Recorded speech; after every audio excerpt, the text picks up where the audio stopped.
శంకరం శంకరాచార్యం కేశవం నారాయణం సూత్రభాష్యకృతో వందే భగవంతో పునః పునః శృతిస్మృతిపురాణానాం ఆలయం కరుణాలయం నమామి భగవత్పాదం శంకరం లోకశంకరం. ఓం శ్రీ గురుభ్యో నమః. ఓం శ్రీమాత్రే నమః.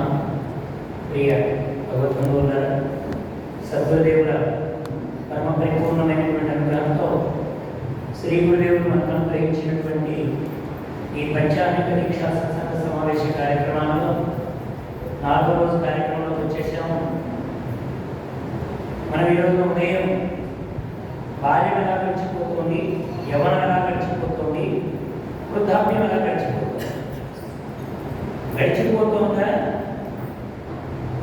మనం దానితో పాటు వెళ్ళిపోతున్నామా, లేకపోతే ఉన్నటువంటి కాలాన్ని గుర్తించలేకపోవడం వల్ల మన కాలాన్ని మనం దుర్వినియోగం చేసుకుంటున్నామా? కాలం ఎప్పుడు చెడ్డది మంచిది లేవండి. మనం అనుకుంటాము కాని కాలం వచ్చిందండి, కాని కాలం వచ్చిందండి. కాలం ఎప్పుడు కానిది కాదు, ఉన్నదే కాలం. ఆ ఉన్నటువంటి కాలాన్ని ఎలా సద్వినియోగం చేసుకోవాలో అది మన మీద ఆధారపడింది. చాలా మంది అంటుంటారు కలికాలం కదండి, కలికాలం కదండి. కలికాలం కావచ్చు కాక కాని విషయాలు స్మరించమని చెప్పలేదు కానీ, కాని దాని వెంట పడమని చెప్పలేదు కానీ. కాలం కలికాలం కావచ్చు కాక, కానీ మనం ఎలా దాన్ని వినియోగించుకుంటాం? ఎందుకంటే ఈ కాలంలోనే చాలా చాలా జరుగుతున్నాయి ప్రపంచంలో.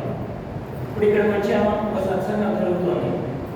అదే ఒక వీధిలోకి వెళ్ళాము, గోడంత కోలాహలం ఉంటుంది. ఇంకో చోటుకి వెళ్ళాము, జరగకుండా జరుగుతూ ఉంటాయి. ఇంకో చోటుకి వెళ్ళాము, చూడకూడదు కనిపిస్తూ ఉంటాయి. ఇప్పుడు కాలం అనేటువంటిది అందరికీ ఒకటే. ఇప్పుడు అందరికీ 6 గంటల 5 నిమిషాలే, ఇక్కడ ఉన్న వాళ్ళకి అక్కడ ఉన్న వాళ్ళకి. కానీ ఏమిటి మార్పు అంటే ఇక్కడ మనం సద్వినియోగం చేసుకుంటున్నాం, అక్కడ కాలాన్ని దుర్వినియోగం చేసుకుంటున్నాం. అందుకని పరీక్ష మహారాజు ఉన్నాడు, భాగవతము విన్న కాలమే కాలం అన్నాడు.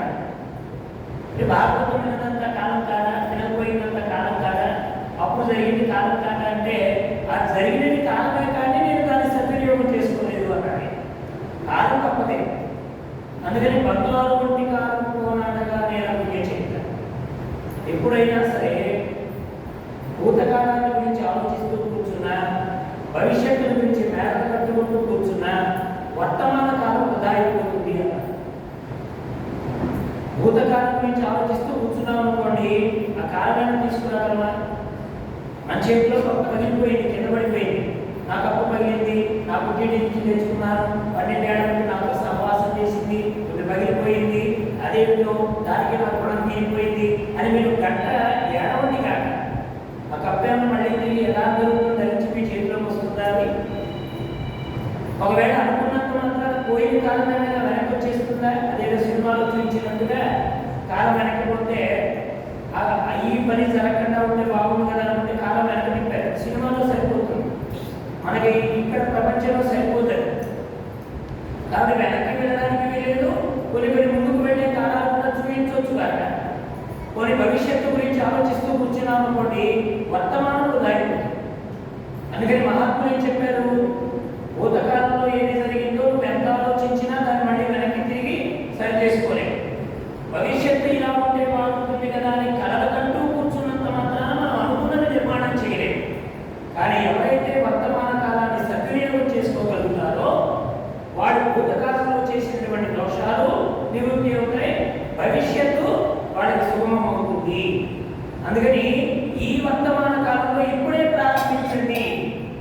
చాలా మందిని ఏమండి భాగవతం వినండి, భగవద్గీత చదవండి, భగవన్నామం చేయండి అంటే అంతా అయిపోయిందండి, ఇప్పుడు మాత్రం చేస్తాం కనుక. చాలా మంది అంటుంటారు చాలా కాలం అయిపోయింది కదండి, ఇప్పుడు మాత్రమే చేస్తామంటారు. అసలు ఇప్పుడు ఈ కాలంలో మొదలుపెట్టిన పరమాత్మ మనలాన్ని అక్కడి నుంచి ప్రారంభం చేయిస్తాడు. శుచీనాం శ్రీమతాంగే యోగ భ్రష్టోపజాయతే. మనకి అవకాశం ఇంకే ఏ విద్యలో లేదండి. ఇప్పుడు మన డాక్టర్ చదివాం, శరీరం వదిలేసాం, వచ్చే జన్మలో నేను ఆపరేషన్ థియేటర్లో పోతానంటే ఎవరు మళ్ళీ అకాల నుంచి రావాల్సిందే, పరీక్ష పాస్ కావాల్సిందే, నువ్వు డాక్టర్ ముద్ర వేయాల్సిందే, అప్పుడు నువ్వు ఆపరేషన్ థియేటర్లో వెళ్ళడానికి అర్హత ఉంటుంది. నువ్వు ఈ జన్మలో అయితే అవ్వచ్చు కాదు. నేను ఈ జన్మలో ఇంజనీర్ అండి శరీరం వదిలేసాను, వచ్చే జన్మలో బిల్డింగ్లు కట్టాలంటే పంపలతోనే బిల్డింగ్లు అవుతాయి, కానీ పంప నిలబెట్టే బిల్డింగ్లు కావు. మరో కూడా ముద్ర వేయాలి, నువ్వు ఇంజనీర్ వేయాలి. కానీ ఆధ్యాత్మికంలో ఉండే గొప్పతనం ఏంటంటే ఈ జన్మలో నువ్వు ఎంతో కొంత సాధన చేస్తే ఈ సాధన వృధా కాకుండా మరలా వచ్చేటువంటి ఆ జన్మలోనైనా ఎక్కడ నువ్వు సాధన విడిచిపెట్టావో మళ్ళా అక్కడి నుంచి ప్రారంభం చేయిస్తాను అని భగవంతుడు మనకు భరోసా ఇచ్చాడు. మనం రైతు భరోసా నమ్ముతాం, వృద్ధాప్య భరోసా నమ్ముతాం, ఎల్ఐసి భరోసా నమ్ముతాం, కానీ భగవంతుడు గొప్ప భరోసా ఇచ్చాడు. ఇది ఈ జన్మలో మాత్రమే ఉపయోగపడేది కాదు, జన్మ జన్మలకి మనకు ఉపయోగపడేటువంటి దాన్ని ఇచ్చాడు. అందుకని బాలాస్తావా క్రీడాసక్త, బాల్యంలో సుకుమారం ఉంటుందే కానీ పట్టుత్వం ఉండదండి. బాల్యం పాలకుల పిల్లవాడికి కనపడతాడు, కానీ అక్కడ పట్టుత్వం ఉండదు. యవనంలో పట్టుత్వం ఉంటుందే కానీ పరమార్థం బోధపడదు. పోనీ యవనంలో వాడిని తీసుకొచ్చి ఒరే రామానగర కృష్ణానగర అంటే వాడంటే ఇప్పుడు నాకు వయసుకు నాకేమి అవసరం, ఈ వయసుకు నాకేమైనా ఇదేమైనా ఉపయోగపడుతుందా అని అంటాడు. పోనీ వృద్ధాప్యంలో వచ్చేటప్పటికి అప్పుడు అంటాడు పోనీ ఇప్పుడైనా ప్రయత్నం చేయాలంటే ఆ బాల్యంలో చేస్తే యవనంలో చేయండి, బాల్యంలో చేయండి, ఇప్పుడు చేసి మాత్రమే ప్రయోజనం అని వృధా చేసుకుంటున్నాడు. బాలాస్తావా క్రీడాసక్త. దీనికి ఒక ఉపమానం ఏం చెప్పారంటే రామకృష్ణానంద స్వామి వారు, మనం కొన్ని బలులు చూస్తూ ఉంటామండి ప్రపంచంలో. ఈ బలులు ఇచ్చేవాళ్ళు ఏం చేస్తారంటే మేక మెడలో వేప మండలు కడతారు. వేప మండల కంటే ముందు డోళ్ళు తప్పెట్లు కొట్టుకుంటూ వెళ్ళేవాడు కొంతమంది కనపడతారు, వీరంగం వేసేవాడు కొంతమంది కనపడతారు. ఇంత కోలాహలంలో ఈ మేక ఏం చేస్తుందట, దాని మెడలో ఉన్న వేప మండలం తింటుందట. అంటే ఇంకొద్ది సేపట్లో దీని జీవితం అయిపోతుంది, ఇది వదిశల మీద వదిలింపబడుతుంది. కానీ దీనికి ఏమీ గుర్తించక దాని మెడలో కట్టిన వేప మండలిని ఆనందంగా ఎలా తింటుందో మానవుడు కూడా ఎప్పుడు బుద్ధి శకటంలోకి వెళ్ళిపోతాడో తెలియక విషయ సుఖాలనే వేప మండలి తిన్నటువంటి మేకలాగా, విషయ సుఖాలనేటువంటి వేప మండలి తింటున్న మేకలాగా కొద్దిసేపట్లో నేను బలైపోతున్నానని తెలియక తన మెడలో వేప మండలు తానే తిన్న మేకలాగా అది బుద్ధి లేక తింటుంది. మనం బుద్ధి కలిగి విషయ సుఖాలు అనుభవిస్తున్నామని చెప్పాడు. దానికి బుద్ధి లేదు, బుద్ధి ప్రచోదనం లేదు కనుక అది ఆ పని చేసేది. మనం బుద్ధి కలిగి కూడా ఈ పని చేస్తున్నాం. మృత్యువు అనివార్యమని తెలుసు, అందుకని అనివార్యమని పేరు పెట్టారు మృత్యువుకి. నివారణకు సాధ్యం కానిదే అనివార్యం. ఈ రోగాలన్నీ నివారణ అవుతాయి, కానీ దానికి ఏం పేరు పెట్టారు అనివార్యం. అనివార్యం అంటే నివారణకు సాధ్యం కాదు. 1,000,000 మంది వైద్యులు గుమిగూడి వచ్చిన మరణమయ్యే వ్యాధి మాన్పలేరు. ఒకసారి ఆలోచించండి, వెళ్ళిపోయిన వాళ్ళందరూ బంధువులు లేక వెళ్ళిపోయారా, ఆస్తులు లేక వెళ్ళిపోయారా, పొలాలు లేక వెళ్ళిపోయారా, స్థలాలు లేక వెళ్ళిపోయారా, పదవులు లేక వెళ్ళిపోయారా, వైద్యులు లేక వెళ్ళిపోయారా? మనం ఎక్కడైనా ఒక ఊరెళ్ళి ఏమంటే ఆ డాక్టర్ గారు మీ ఊళ్ళో ఉన్నారు కదా, ఆయన అస్తవాసి చాలా మంచిదాకా ఉన్నారని అడిగితే అప్పుడు వాళ్ళు అంటారు ఆయన దగ్గరికి మనం పోవాల్సిందేనండి, ఆయన మాత్రం ఇప్పుడు పెట్టాడు. ఏమయ్యాడు? కాలంలో వెళ్ళిపోయాడు. మరి ఇంతమందికి హస్తవాసి చాలా గొప్పది, మేము ప్రాణాపాయాలంటే మహానుభావ చేతుల నుంచి బయటపడ్డాం అని చెప్పుకునేటువంటి ఒక వైద్యుడే ఆ స్థితిని పొందాడు. అంటే అర్థమేంటి, ఇక్కడ ఎవరిని విడిచిపెట్టారు, అది అనివార్యం. అది బాల్యంలోనైనా, యవనంలోనైనా, వార్ధాక్యంలోనైనా ఎప్పుడు వస్తుందో చెప్పలేదు. కంటిరియమన వారు గృహపతులై విషయం ప్రవిష్టులై వెర్రులైన వివేకము అని మనకు భాగవతంలో ప్రహ్లాదుడు చెప్పాడు. అత్యంత వెర్రితనం ఏమిటంటే మృత్యువును గుర్తించకపోవడమే వెర్రితనం. అవిద్య ఏమిటి? వచ్చిన దేహం పోతుందని తెలియకపోవడమే అవిద్య. చూడండి ఎంతమంది వెళ్ళిపోతున్నారో, మనకంటే చిన్నవాళ్ళు కూడా వెళ్తున్నారు కదా అన్నాడు ప్రహ్లాదుడు. మనతో పాటు ఆడుకుంటూ మనతో సహవాసం చేసి మనతో పాటు ఉన్న వాళ్ళే వెళ్ళిపోతున్నారు కదా. ఇది తెలియక ఏం చేస్తున్నారు వాళ్ళు? కాపురములు చేసి కడపట సత్తులు కారణం అంత్యకాల సరళి. ఇది తెలియడానికి ప్రహ్లాదుడు ఏమంటే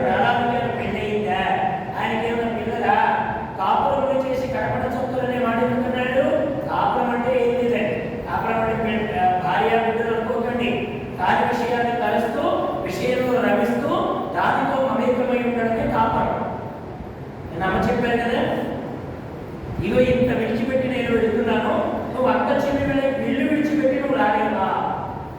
వాడే అన్నారు కదా, మీరు పెద్ద సంసారం అండి, మీరు పెద్ద వ్యవస్థ అండి, మరి మీరు ఎలా ఉంటున్నారండి అంటే వాళ్ళకి లేదది, అది వాళ్ళనుకోలే, వీళ్ళు అనుకున్నారు.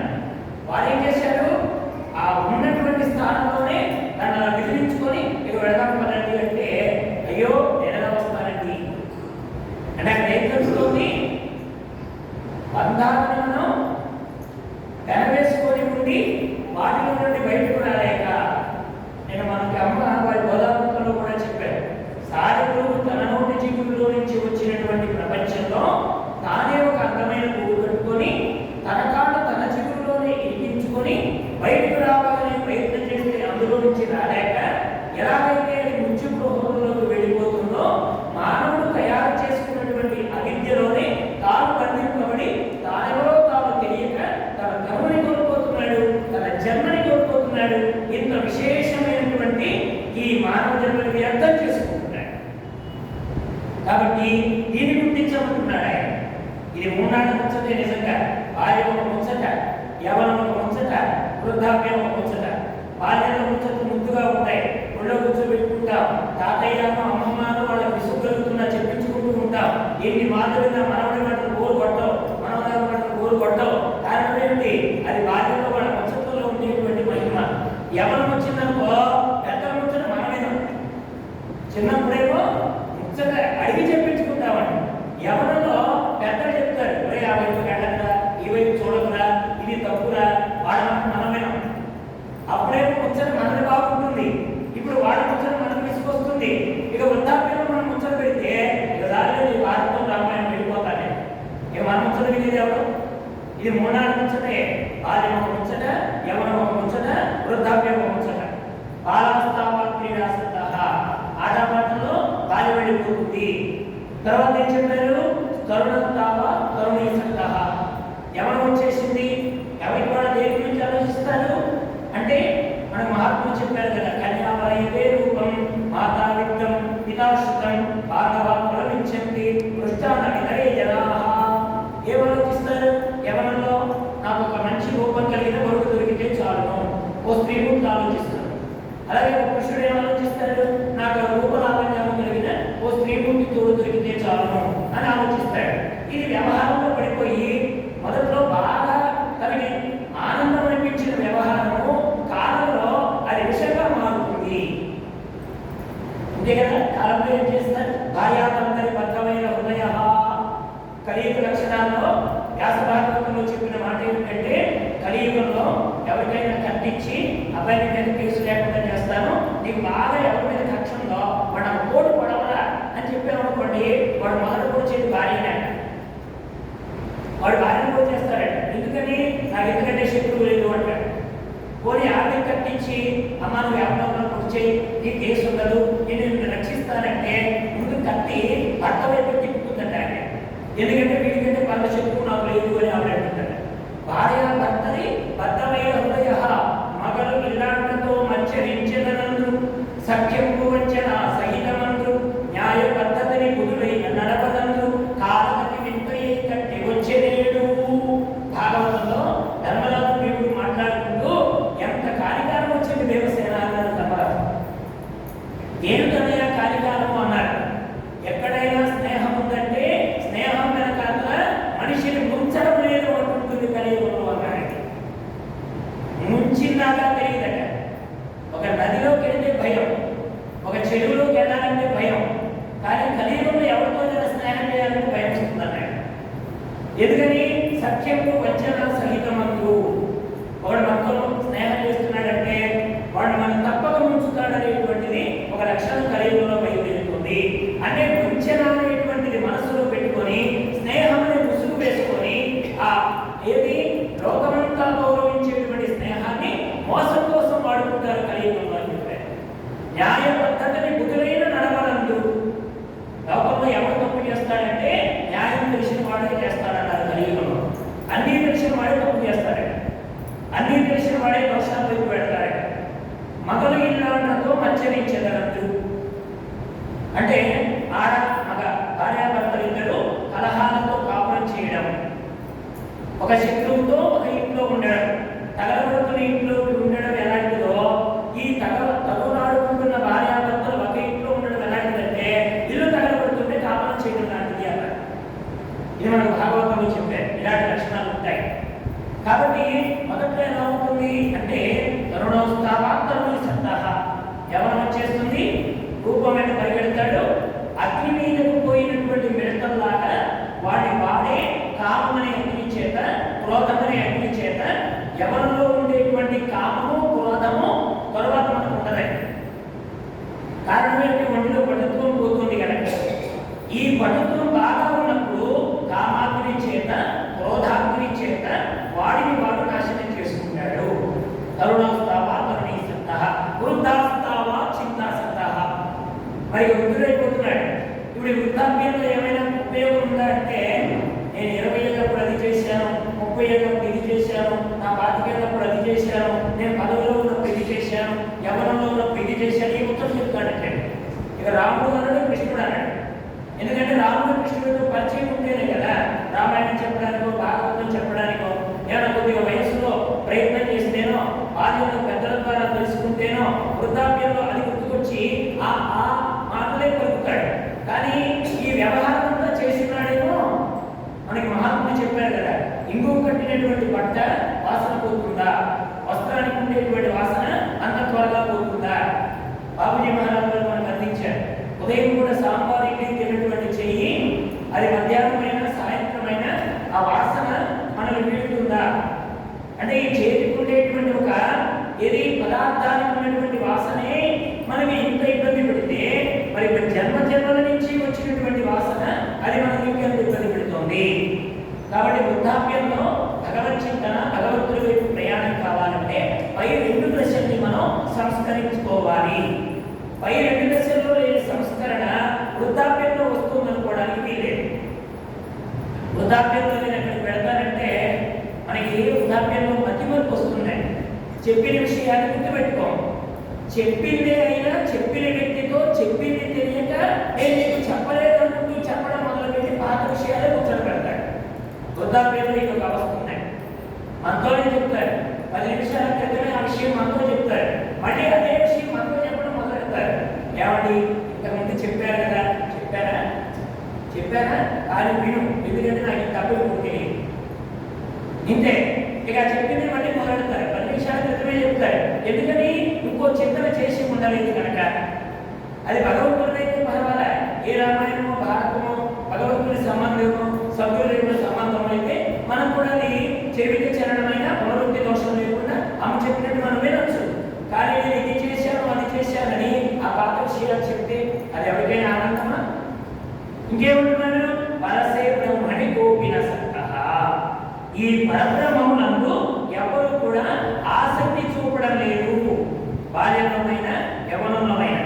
మనకు అమ్మ ఒకసారి ధనుర్మాసంలో మన చెట్టు కింద సత్సంగాలు జరిగినప్పుడు మాట చెప్పారే, ఇప్పుడు మనకి ఆస్తులు అంతస్తులు ఇస్తారు కదా మన పెద్దవాళ్ళు, వాళ్ళ తదనంతరం వాళ్ళు సంపాదించుకుని మనకే కదండి. వాళ్ళు ఇల్లు సంపాదించినా ధనం సంపాదించినా అది మనకే. అయితే ముందేం చేస్తున్నామంటే, ఈ ఆస్తులు అంతస్తులు పంపకాల్లో మనకు తెలుస్తుందండి. ఈ ఇల్లు చిన్నది, ఈ ఇల్లు పెద్దది, ఈ ఇల్లు ఫలానా వాడికి తెలుస్తుంది.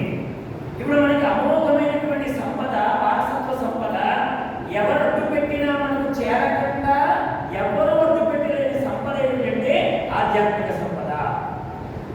ఇది వారసత్వం కాదండి. ఇది ఎవరికి కూడా అర్హత అనేటువంటిది ఏమిటి? ఆసక్తి కలిగి ఉండడమే అర్హత. దాని ఎందు ఆసక్తి కలిగి ఉండడమే అర్హత. ఈ సంపదకి ఎవరు అడ్డులేరు. అక్కడ కులం పనిచేయదు.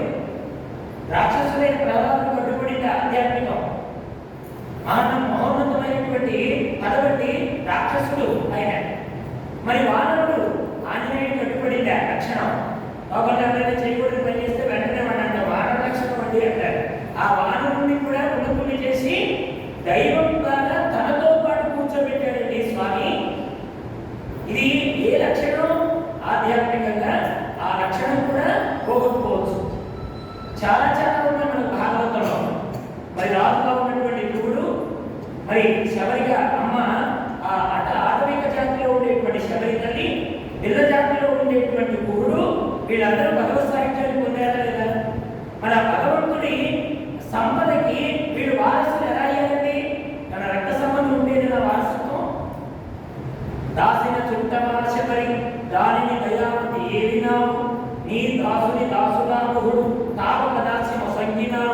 నీ దాసులలోన నేనొకండ వినుకు చేసిన కాపు కావుమయ్యా భద్రగిరి దాశరథి కరుణాపయోనిధి.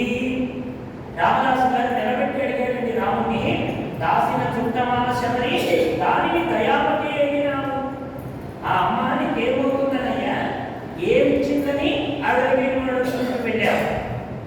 నీ దాసుని దాసుడా గురుడు తావక దాస్యం అసంగినావు. మరి ఆ గుడికి ఏమిచ్చాడని నీకేమాత్రం సంబంధం ఉందని ఆయన మీ అమ్మ తరపున, మీ నాన్నగారి తరపున, మీ వేరు విడిచిన మేనమ్మ గారి తరపున ఎవరి తరపున నీ గుడికి కౌలి వాక్యం ఇచ్చావు? నేను మరి వినుకు చేసిన కావుయ్యే నేను చేసిన నేరమేమిటి? నేను ఇంత ఏది వేడుకుంటున్నానే, ఇంత నీకు శ్రమ చేస్తున్నానే, ఇంత వేడుకుంటున్నాను కదా, నువ్వు నన్ను ఎందుకు ఉద్ధరించావు? నీ దాసులలో నేను ఒకడా. ఆయన అన్నాడు, నీకు నాకు సంబంధం ఏమిటంటే నేను దాసుని, నువ్వు దాసుని ఉద్ధరించగలిగిన స్వామి. ఏమండి అన్నమాచార్య గారు చెప్పారు, నేను ఘోరమైన పాపాలు చేసిన వాడిని, నాకంటే పాపి భూలోకంలో లేదు, నీకంటే ఉద్ధరించగలిగినటువంటి పాప నివారణ చేయగలిగిన దైవం లేదు కాబట్టి నీకు నాకు సంబంధం ఉన్నాడు అన్నమాచార్య గారు. అన్నమాచార్య గారు నీకు నాకు సంబంధం ఏమిటి, ఇన్ని నేను ఎందుకు ఉద్ధరించాలి అని వెంకటేశ్వర స్వామి వారు అడిగితే సమాధానం ఆయనే చెప్పాడు, నాలాంటి పాపి లేడు, నీలాంటి పాప నివారణ చేసే దేవుడు లేడు, అందుకని నీకు నాకు సంబంధం. ఎంత అద్భుతంగా ఉందండి. ఆ సంబంధాన్ని ఏర్పరచుకోవాలి. అది ఏర్పరచుకోవాలంటే అసలు ఈ రాకపోకల రహస్యం తెలియదు. నా తల్లిదండ్రులు నేను ఎక్కడి నుంచి వచ్చాను, పుట్టక ముందర నేను ఎక్కడున్నాను, మరి నా జీవిత కాలం ఎంతవరకు ఉంటుంది, వచ్చేది మనకు తెలియక, వెళ్ళేది మనకు తెలియక, రాకపోకల రహస్యం తెలియక ఉన్నటువంటి ఈ మధ్య భాగంలో నడిపే నాటకాన్ని నాదనుకుంటున్నానే, ఇది ఎంతవరకు సత్యం? ఒకనాటికి తెర దించేవాడు ఉన్నాడు, తెర తీసిన వాడే తెర దించుతాడు. ఈ తెర మనకి తీసి వేసే లోపల మన నాటకం జరుగుతుంది. ఈ నాటకంలో నేను ఎప్పుడైనా తెర దిగి వెళ్ళవలసిన వాడినే, ఇది గుర్తుపెట్టుకుంటే చాలు. ఎవరైనా దీంట్లో ఉన్నవాడు ఇది నాది అని అనుకుంటాడండి, వాడు ఉండడం వరకే. ఇది నాది కాదు అనే స్పృహ ఎలాగైనా అందులో అద్దెకుండే వాడికి ఎలా ఉంటుందో అలాగే మనం ఈ శరీరంలో ఉంటున్నా ఇది నాది కాదు, దీనికి యజమాని ఒకడు ఉన్నాడు, అద్దెకుండేవాడికి ఏ స్పృహ ఉంటుంది? వాడు ఉంటాడే కానీ దీనికి యజమాని ఒకడు ఉన్నారు, ఆయన ఆర్డర్ వేసినప్పుడు నేను ఖాళీ చేసి వెళ్ళాలనే స్పృహ అతనికి ఎలా ఉంటుందో అలాగే మనం కూడా కొంతకాలం ఉండి వెళ్ళడానికి దీన్ని మనకు భగవంతుడు ఇచ్చాడు. దీన్ని ఎప్పుడైనా ఖాళీ చేసి వెళ్ళవలసిందే. కేవలం ఇది దేహానికి సంబంధించిందేనా? పోనీ దేహంతో వచ్చే బంధాలకు ఏమైనా సంబంధం ఉందా? కాతే కాంత కస్తే పుత్రః సంసారోయం అతివ విచిత్రః కస్యత్వాకః ఉత ఆయాతః తత్వం చింతయతదిహ భ్రాతః భజ గోవిందం గోవిందం భజ మూఢమతే సంప్రాప్తే సన్నిహితే కాలే నహి నహి రక్షతి కృంకరణే. అసలు నీ దేహంతోనే నీగడి చివరి దాకా రానప్పుడు దీనితో కూడిన బంధాలు ఎంతవరకు ఉంటాయి? ఒక్కసారి ఆలోచించు. నీ అర్థాన్ని ఎవరు ఏమండి? మనకు అందుకనే ఉదయం అమ్మ ఒక కథ చెప్పారు. ఒక ఏది కాశీ వెళ్ళాలని తపన పొందిన ఒక మహానుభావుడు మధ్యలో వెళ్ళకుండా ఇంకొక విషయాన్ని చింతిస్తూ ఆయన దేహాన్ని ధరిస్తే మళ్ళా ఎటువంటి స్థితిలోకి వెళ్ళాడు, ఏ విధమైన బోధన దింపజేశాడు. అలాగే మనకి మలయాళ స్వామి వారు మోహచింతని ఒక ఆయన కథ చెప్పేవారు. మోహచింత ఆ మోహచింత కథలో అంతా చెప్పలేండి, కథ అరగంట అయిపోతే మనకి శ్లోకాలు ఎక్కువైపోతాయి, అందుకని పూర్తిగా చెప్పడం. ఆయన మోహచింత అనే పేరు కలిగినటువంటి రాజుగారు ఒక ఋషి ఆశ్రమానికి వెళ్ళి మంచినీళ్ళు అడిగితే నీ పేరు ఏమిటంటే నా పేరు మోహచింత అంటే, నీ పేరు తెలిసి పెట్టుకున్నావా, అర్థం తెలియ పెట్టుకున్నావా, నీ పెద్దవాళ్ళు విచారణ చేసి పెట్టారా, లేకపోతే ఏదో అక్షరం కావాలి కదా అని పెట్టారా, ఎలా పెట్టారు నీ పేరు అంటే మోహచింత అంటే నాకు అర్థం తెలుసంటే మోహాన్ని జయించిన వాడు. మరి నీ ఒక్కడికి నా లక్షణం అంటే మా వాళ్ళందరికీ ఆ లక్షణం ఉందంటే మేమందరం నిరంతరం సత్సంగం చేస్తూ ఉంటాం. దీని దీని రహస్యం తెలుసుకోవడానికి ఆ రాజుగారి దగ్గర పైన ఉన్న వస్త్రం తీసుకొని దాని కొద్దిగా రక్తాన్ని పులిమి ఈయన వెళ్తాడు. ఎవరు? ఈ గురువు గారు. వెళితే అక్కడ దాసు దగ్గరికి వెళ్తాడు, తండ్రి దగ్గరికి వెళ్తాడు, తండ్రి దగ్గరికి వెళ్తాడు, ఆఖరికి భార్య దగ్గరికి వెళ్తాడు. ఆ భార్య దగ్గరికి వెళ్ళినప్పుడు ఆ భార్య ఒక శ్లోకం చెప్తుంది. ఆవిడ ఏది ఎక్కడైతే మనకి ఎలా కాష్టంచ కాష్టంచ సమీప్యాగం మహోదలో సంయోగాంచ వియోగాంచ కాకత్ర పరిదేవన. ఆవిడ చెప్పిన మాట ఎలా ఉందంటే, ఆయన వస్త్రమే తీసుకుంది, ఇది మా ఆయన వస్త్రం గుర్తుపట్టింది ఆవిడే. వెంటనే ఉంటుంది ఎలా కాష్టంచ కాష్టంచ సమీప్యాగం మహోదలో, సముద్రంలో, సాగరంలో, కాలువల్లో, మనకి ప్రవాహ తీరాలలో కట్టెలు కొట్టుకుని వస్తూ ఉంటాయి. ఒక కట్టె ఓ వైపు నుంచి, ఓ కట్టె ఓ వైపు నుంచి రెండు కొట్టుకుంటూ వస్తాయి. అలా కొట్టుకొచ్చినటువంటి కట్టెలు ఓ చోట కూడతాయి, కొంత దూరం ప్రయాణం చేస్తాయి. ఎంతకాలం ప్రయాణం చేయాలని బ్రహ్మ నిర్ణయం అయ్యిందో, భగవద్ నిర్ణయం అయ్యిందో అంతకాలం కట్టెలు రెండు కలిసి ప్రయాణం చేస్తాయి. ఎప్పుడు విడిపోవలసిన సమయం వస్తుందో అప్పుడు సంయోగాచ వియోగాచ, అప్పుడు ఎటువైపు వెళ్ళవలసిన కట్టే ఆ వైపు ఎలా చేరుతుందో అలాగే భార్య అనే నేను, భర్త అనేటువంటి ఈ సంబంధం కలిగినటువంటి వ్యక్తి ఇద్దరు, నేను చోట పుట్టాను, ఆయన చోట పుట్టాడు. వివాహం అనే బంధం మా ఇద్దరే కలిగింది. ఎంతకాలం భగవంతుని నిర్ణయం చేశాడో అంతకాలం ప్రయాణం అయ్యింది. ఇప్పుడు కలిసి మేము భగవద్ నిర్ణయంలో కాలంలో విడిపోవలసి వచ్చింది. కట్టెలు ఎలాగైతే కలిసి ప్రయాణం చేసి విడిపోయాయో దానికి ఆ కట్టెలకు ఎలాగైతే సంయోగం వియోగం అనేటువంటి ఆ భావన లేదో, నేను కూడా ఆ సత్యాన్ని చిన్నప్పటి నుంచి ఎదుర్కొన్నదాన్ని కనుక ఈ జ్ఞానం ఎలా కలిగింది? సత్సంగ విచారణ చేత, నిరంతరం సత్సంగ శ్రవణం చేత. శ్రవణం ద్వారా ఏం కలుగుతుందండి? ఏమండి? భవిష్యత్తులో కలగబోయే అంధకారం కూడా జ్యోతిగా మలుచుకోవడానికి ఉపయోగపడేదే సత్సంగం. భవిష్యత్తు అంధకారం రావచ్చు కాక, ఎవరు మనకు గ్యారెంటీ ఇవ్వరండి. కష్టాలు రావాలి ఎవరు చెప్పరు, వచ్చి తీరతాయి. మరి ఇప్పుడు మనం శ్రవణం చేసినటువంటి ఈ జ్ఞానం ఎలా ఉపయోగపడుతుంది? అంధకారంలో ఒక దివిటీ లాగా మనకు ఉపయోగపడుతుంది. మనకి రామాయణంలో సీతమ్మ తల్లి వారు, రామచంద్రమూర్తుల వారు, వారిద్దరు అడవులకు వెళ్ళే సన్నివేశం ఒకటి ఉంటుందండి. రాముడికి 14 ఏళ్ళ నిర్ణయం అవుతుంది కదా, ఈయన వెళ్ళాడు సీతమ్మ దగ్గర. వెళ్ళి మరి ఎలా చెప్పాలండి? రాముడు ఏమైనా హరిపుడికి పోదాం, బట్టలు సర్దుకోమన్నాడు ఆ సీతమ్మ వారిని. కానులకు వెళదామని చెప్పాలి. ఈ మాట ఆయన చెప్తామంటే పాపం బాధేసింది ఆయనకి. నేను విహారయాత్ర వినోదయాత్ర కాదు కదా, అడవులకు వెళ్ళమని వెళ్తున్నాననే విషయం చెప్పాలి అమ్మతో, ఇది ఎలా చెప్పాలి అని అక్కడ అన్నాడు. స్వామి, నేను ఒక కార్యం వచ్చింది, నేను వెళుతున్నాను. ఎక్కడికి? అడవులకి. ఆవిడ ఉంది, నేను కూడా వస్తాను.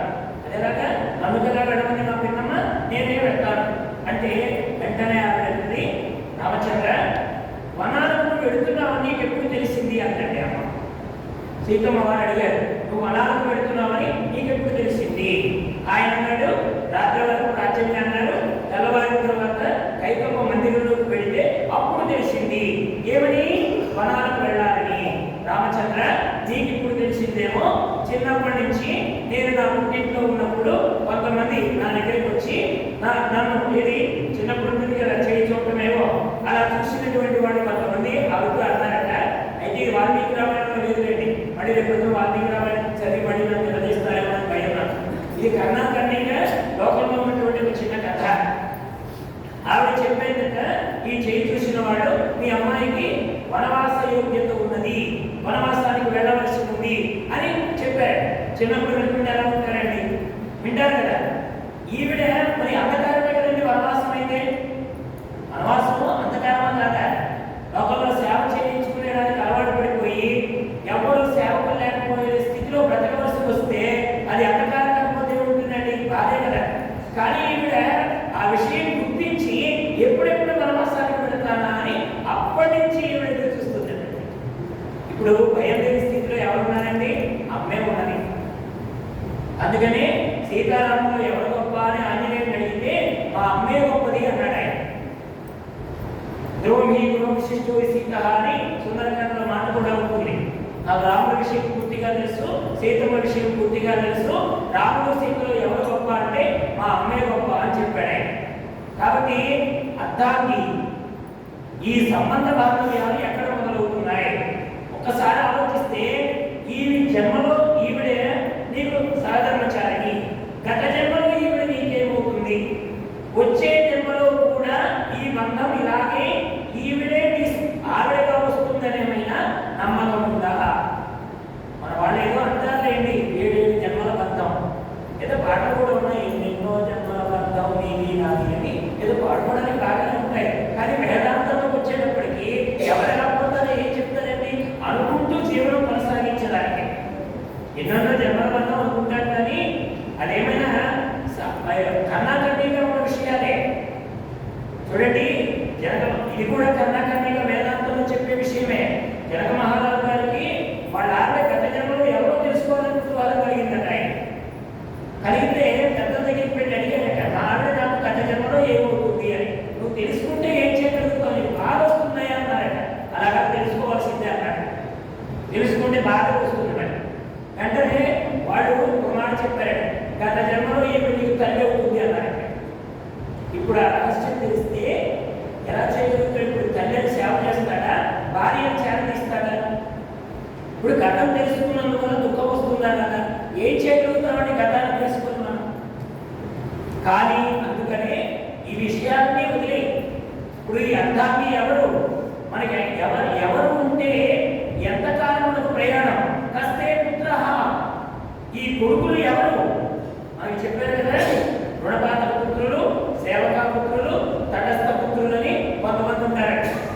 గతంలో మన దగ్గర బాకీ తీసుకొని వాడు తీర్చక ఎక్కొట్టి చనిపోతే వాడు రుణం తీర్చుకోవడానికి మన కొడుకుగా పుట్టి కావలసినవని సపరేట్ చేస్తూ మన రుణం తీర్చుకునేటువంటి వాడు రుణం తీర్చుకోవడానికి వచ్చేటువంటి పుత్రుడే.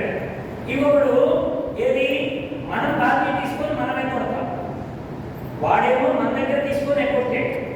ఇప్పుడు మనం తీసుకొని ఎవరికైనా ఎక్కొట్టామనుకోండి, మనం ఎవరికైతే బాకీ తీసుకుని ఎక్కొట్టామో వాడు మనకి కొడుకుగా వచ్చి ఎవరి కోసం తెచ్చిపెడతాం, ఎందుకు తెచ్చిపెడతాం, తెచ్చిపెట్టాల్సిందే, నేను నీకు పుట్టాను కనుక నా బాధ్యత అంతా నీదే అని వీడు ఎదురు తిరిగి మరి ఆ వయసులో కూడా తల్లిదండ్రులు పీడిస్తాడంటే.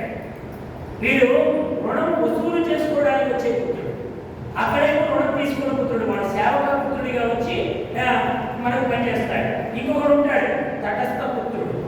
వీడు ఎలా ఉంటాడు, అమ్మా పెళ్ళయింది, ఇక మీ కుటుంబం మీది, నా కుటుంబం నాది, మీ సంపాదన మీది, నా సంపాదన నాది, నన్ను మీరు అడగద్దు, మీరు నాకు ఇవ్వద్దు, ఇక నుంచి మీకు మాకు రుణం తీరిపోయింది, ఇక తటస్థం, ఇది మీదే, మాది మాది. ఇలా వచ్చేటువంటి పుత్రులు ఉంటారంటే ఇలాంటి వాళ్ళందరినీ మనం ఎలా చూస్తాం? చూడండి, వాట్సాప్లో మధ్య ఒక చిన్న కథ. ఒక గురువు గారు శిష్యుడికి మంత్రోపదేశం చేశారు. చేస్తే గురువు గారు గురుదక్షిణ అడుగుతారు కదా, ఎవరికి గురుదక్షిణ కావాలి, ఏం కావాలి నీకు అని అన్ని సేవ చేస్తాడండి ఆ గురువు గారికి. చేస్తుంటే ఈయన ఏది అవకాశం వచ్చినప్పుడు, అవసరం వచ్చినప్పుడు నేను అడుగుతాను అని ఏది సమయం జరుగుతున్నాడు. ఈ లోపల ఈ శిష్యుడికి వాళ్ళ భార్య గారు ఆవిడ గర్భాన్ని ధరించి గర్భవతి అయిన తర్వాత ఓ రోజున ఆవిడ పిల్లాడి కన్న తర్వాత గురువు గారి దగ్గరికి పిల్లాడిని తీసుకొచ్చాడు. ఇప్పుడు గురువు గారు అన్నారు, నువ్వు ఎప్పుడో మాట్లాడుతున్నావు కదా, ఏమని గురుదక్షిణ గురుదక్షిణ అని ఆ పిల్లాడిని నాకు ఇచ్చేయాలి. సరే పిల్లాడిని ఇచ్చేసాడు, గురుదక్షిణ కదా ఇవ్వాలి, ఇచ్చేసాడు. ఇచ్చేసిన తర్వాత ఏం చేస్తాడు మా గురువు గారి పిల్లాడిని అని చూస్తున్నాడు. అయితే పిల్లాడిని ఎలా తీసుకున్నాడు, అడవులో వెళ్ళిపోతున్నాడు. వీళ్ళిద్దరు వెనకాతల కన్న ప్రేమ ఉంటుంది కదా, ఏం చేయబోతున్నాడు మా గురువు గారని వీళ్ళు గురువుని వెంబడించారు. ఏం చేస్తున్నాడు గురువు గారని ఒక గొయ్యి తీసి పిల్లాడిని కప్పెట్టేసాడు. వాళ్ళని చూసి తల్లడిగిపోయాడు. ఏదైనా కన్న కడుపుతేనే కదా తెలియడానికి, ఈ గురువుకి ఏమైనా సంసారమా, పిల్లల, భార్య ఏం తెలుస్తుంది, మన పిల్లాడిని తీసుకెళ్ళి కర్కశకాల గుర్తు చేశాడే అని బాధపడ్డాడు. ఈసారి మళ్ళీ రెండో పుత్రుడు పుట్టాడు. వాడిని కూడా దక్షిణగా అడిగాడు. మళ్ళీ పోనీలే మొదటి వాడిని అలా చేశాడు, రెండో వాడిని ఏమైనా పెంచుకుంటాడేమో, ప్రయోజకుడు చేస్తాడేమో అని వాడిని చేసిన తర్వాత వాడిని కూడా అలాగే తీసుకెళ్ళాడు. ఒక చోట పోయి తీశాడు, వాడిని అలా కూర్చోబెట్టాడు. వీడు బాగా కోపం వచ్చేసింది, అడుగుదాం అనుకున్నాను. కానీ గురువు కదా అనేటువంటి ఒక ఇది చేత వాళ్ళు అడగలేక మినపడిపోయారు. ఇక మళ్ళీ మూడో పుత్రుడు వచ్చిన తర్వాత భయపడుతూనే వెళ్ళారు. ఇద్దరు పుత్రులు మళ్ళీ పుత్రుడు వీడేం చేస్తాడో అని అనుకుంటున్న సమయంలో దగ్గరికి తీసుకెళ్ళగానే వాడిని ఇలా ఆశీర్వదించి గురువు గారు మళ్ళీ తిరిగి వాళ్ళ చేతిలో పెట్టారు. పెట్టగానే వీళ్ళకి అర్థం కాలేదు. ఇంతకుముందు ఇద్దరు పిల్లలు తీసుకెళ్ళి కూర్చాడు కదా, ఇప్పుడు ఈ పిల్లల్ని ఇలా చేయవేసి మీరు ఆశీర్వదించాడు కదా, గురువు చేసిన కార్యంలో రహస్యం ఏంటో తెలుసుకోవాలనుకున్నాను. గురువు గారు, మేము మీ పిల్లలు ఇద్దరు ఇచ్చాం, మీరేం చేస్తారని మీ వెనకాలే మిమ్మల్ని అనుసరించాం. మీరేమో అలా చేయకూడని కార్యం చేశారు. మొదటి వాడిని అలాగే చేశారు, రెండో వాడిని అలాగే చేశారు, ఇప్పుడు మూడో వాడిని కూడా ఎక్కడ అడుగుతారేమో అని అనుకుంటూ మీకు తీసుకొచ్చి ఇచ్చాం. కానీ మా ఆలోచనకి విరుద్ధంగా మీరు వాడిని చక్కగా ఆశీర్వదించి మా చేతిలో పెట్టారు. అంతకు ముందు పిల్లలు అలా ఎందుకు చేశారు, వీటికి ఇలా చేశారు, ఈ రహస్యం మాకు తెలియదు. వెంటనే గురువు గారు అన్నారు, ఇది మీకు చెప్తే అర్థం కాదు, రండి వెళదామని ఆయన ఎక్కడైతే ఆ పిల్లల్ని కూర్చారో అక్కడికి తీసుకువెళ్ళి తన కమండలంలో నీళ్ళు తీసుకొని ఆ రెండు గుట్టలు ఉన్నాయి కదా కూర్చిన స్థలాలు, వాటి మీద ఎలా చదివితే అవి రెండు మాట్లాడుకుంటున్నాయి. వాళ్ళిద్దరు మాట్లాడుకుంటున్నారంటే ఆ గురువు చూడడానికి ఏం పని చేశాడో, వాడు మనకి గత జన్మలో శత్రువులు, వాళ్ళ పుత్రులుగా పుట్టి మనం వేధించి వాళ్ళని ఇది చేద్దామని వాడు ఇబ్బంది పెడదామని అనుకుంటే ఆ గురువు బాధ పడ్డాడు. వాడు ఆ గురువు ఏం చేశాడు, మనం చేయాలనుకున్నటువంటి దోషాన్ని మనం అనుభవింప చేయాలనుకున్నటువంటి కర్మని ముందుగానే గుర్తించి పసిపుడులుగా ఉన్నప్పుడే మనల్ని ఇలా గుర్తు చేశాడు. ఆ కర్మని వాడు అనుభవించకుండా చేశాడు. ఆ గురువే కనుక లేకపోతే వాడిని ముప్పు దెబ్బలు పెట్టి 3 చెరువు నీళ్లు తాగించేవాళ్ళు మన ఇద్దరు. కానీ అటువంటి అవకాశం లేకుండా మనల్ని ఇలా పూజ చేశారా గురువు అని వాడు మాట్లాడుకుంటున్నాడు. ఇప్పుడు వచ్చిన వాళ్ళకి అప్పుడు అర్థమైంది. అంటే మనం అనుకునేటువంటి కర్మబంధం, మనకు తెలియకుండా వచ్చేటువంటి బంధాలు మనకి చేసుకున్న పుణ్యాన్ని బట్టే వస్తాయి. ఏదైనా మన పుణ్యం ఉందనుకోండి, అందుకనే లోకంలో మనస్సు తెలిసి నడుచుకునేటువంటి అర్థాన్ని, చెప్పిన మాట విన్నట్టుగా విని ఆచరించేటువంటి కుమారుడు, మనకి నచ్చినట్టుగా నడుచుకునేటువంటి గుణాలు కలిగినటువంటి కోడలు, ఇలాంటి వాడు వచ్చారనుకోండి, ఇక స్వర్గంలో దేవతాలయం అంటే కూడా ఎక్కడ లేదు. మన ప్రసాద్ నేలపట్ల ప్రసాద్ ఒకసారి వచ్చిన కథ చెప్పాడు. మన దసరా నవరాత్రోత్సవాలు మన ఆశ్రమంలోనే పెళ్లిళ్ళలో పెళ్లి కొడుకు బయోడేటా తీసుకెళ్తారు కదా పెళ్లిళ్ళ పేరయ్య గారు. అలాగే ఒక పెళ్లిళ్ళ పేరయ్య గారు ఒక అబ్బాయి బయోడేటా తీసుకెళ్ళి ఒక అమ్మాయి వాళ్ళ తరపు వాళ్ళకి ఇచ్చారు. అందులో ఉంటాయి కదా అబ్బాయి గోత్రం ఏమిటి, వాళ్ళ చదువు ఏమిటి, ఎంత వస్తుంది శాలరీ, ఆ అబ్బాయి హ్యాబిట్స్ ఏమిటి,